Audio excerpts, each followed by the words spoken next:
जब कान्हा बने अपनी भक्त के देवर निराली कथा। नमस्कार दोस्तों, हमारे चैनल धर्म कथा में आप सबका बहुत बहुत स्वागत है। एक लड़की थी जो कृष्ण जी की अनन्य भक्त थी। बचपन से ही कृष्ण भगवान का भजन करती थी, भक्ति करती थी। भक्ति करते करते बड़ी हो गई। भगवान की कृपा से उसका विवाह भी श्री धाम वृंदावन में किसी अच्छे घर में हो गया।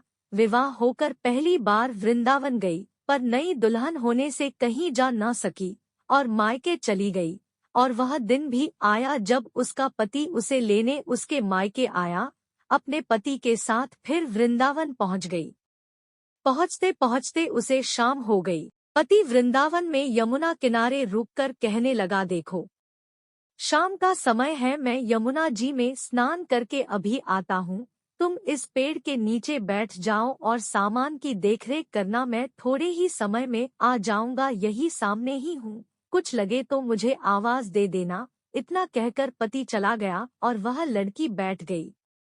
अब एक हाथ लंबा घूंघट निकाल रखा है, क्योंकि गांव है, ससुराल है, और वहीं बैठ गई। मन ही मन विचार करने लगी कि देखो ठाकुर जी की कितनी कृपा है, उन्हें मैंने बचपन से भजा और उनकी कृपा से मेरा विवाह भी श्री धाम वृंदावन में हो गया। मैं इतने वर्षों से ठाकुर जी को मानती हूँ, परंतु अब तक उनसे कोई रिश्ता नहीं जोड़ा। फिर सोचती है ठाकुर जी की उम्र क्या होगी, लगभग 16 वर्ष के होंगे। मेरे पति 20 वर्ष के हैं, उनसे थोड़े से छोटे हैं, इसलिए मेरे पति के छोटे भाई की तरह हुए और मेरे देवर की तरह। तो आज से ठाकुर जी मेरे देवर हुए। अब तो ठाकुर जी से नया संबंध जोड़कर बड़ी प्रसन्न हुई और मन ही मन ठाकुर जी से कहने लगी, देखो ठाकुर जी, आज से मैं तुम्हारी भाभी और तुम मेरे देवर हो गए। अब वो समय आएगा जब तुम मुझे भाभी भाभी कहकर पुकारोगे। इतना सोच ही रही थी, तभी एक 10 से 15 वर्ष का बालक आया और उस लड़की से बोला, भाभी भाभी। लड़की अचानक अपने भाव से बाहर आई और सोचने लगी, वृंदावन में तो मैं नई हूँ, ये भाभी कहकर कौन बुला रहा है। नई थी इसलिए घूंघट उठकर नहीं देखा कि गांव के किसी बड़े बूढ़े ने देख लिया तो बड़ी बदनामी होगी।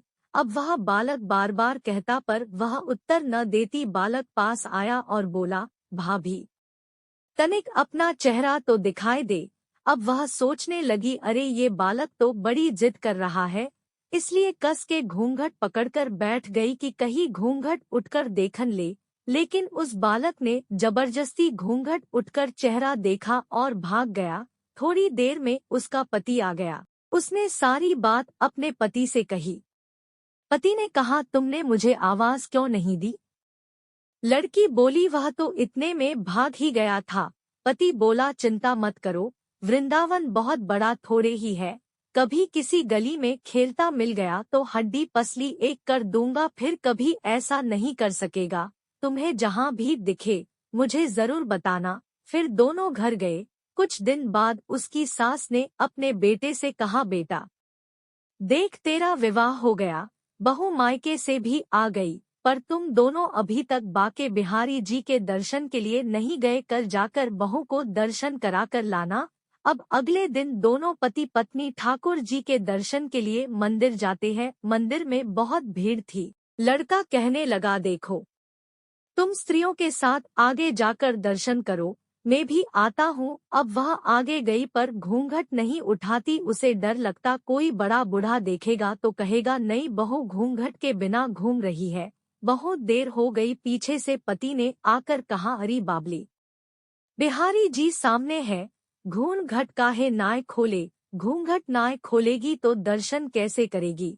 अब उसने अपना घूंघट उठाया और जो बाके बिहारी जी की ओर देखा तो बाके बिहारी जी की जगह वही बालक मुस्कुराता हुआ दिखा तो एकदम से चिल्लाने लगी, सुनिए, जल्दी आओ, जल्दी आओ।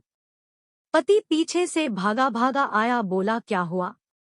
लड़की बोली, उस दिन जो मुझे भाभी भाभी कहकर भागा था वह बालक मिल गया। पति ने कहा, कहाँ है, अभी उसे देखता हूँ।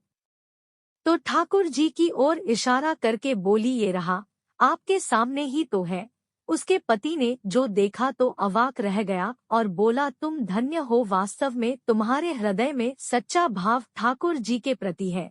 मैं इतने वर्षों से वृंदावन में हूँ, मुझे आज तक उनके दर्शन नहीं हुए और तेरा भाव इतना उच्च है कि बिहारी जी के तुझे दर्शन हुए। दोस्तों, आज के लिए इतना है। अगर आपको ये वीडियो पसंद आए तो लाइक और सब्सक्राइब जरूर करें। राधे कृष्णा।